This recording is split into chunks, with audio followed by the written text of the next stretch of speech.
4 monks ने 2 सप्ताह तक बिना कुछ बोले चुपचाप ध्यान करने का निश्चय किया।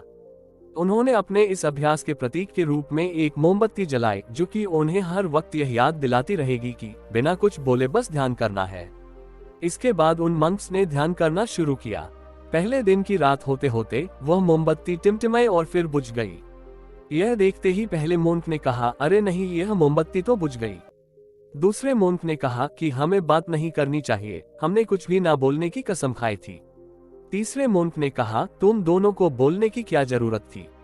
चौथा मोंक हंसा और बोला, हाँ, मैं अकेला हूँ जिसने बात नहीं की।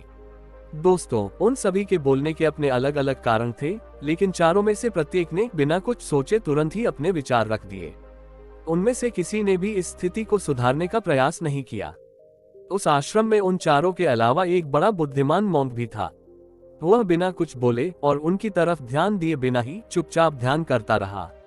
इस तरह उस बुद्धिमान मोंक ने बिना एक शब्द बोले उन चारों को ही उनकी गलती का एहसास करा दिया, जो कि वह चारों बोलकर भी नहीं कर पाए।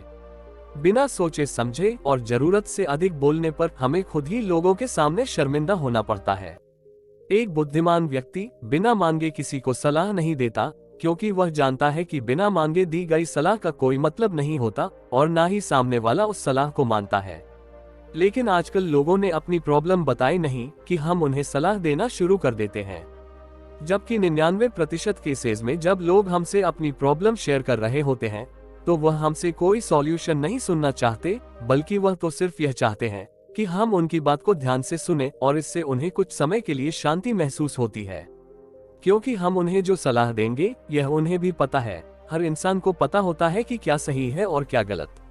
इसलिए जब अगली बार हमसे कोई अपनी प्रॉब्लम शेयर करे तो उनकी बातों को ध्यान से सुने और सलाह देना शुरू ना करें जब तक सलाह मांगी ना गई हो।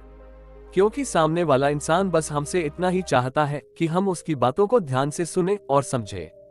यह बात तो आप लोगों ने भी सुनी होगी कि हम जितना कम बोलते हैं उतने ही समझदार होते जाते हैं, और इसका उल्टा भी उतना ही सही है, जो जितना बुद्धिमान होगा वह उतना ही कम बोलेगा।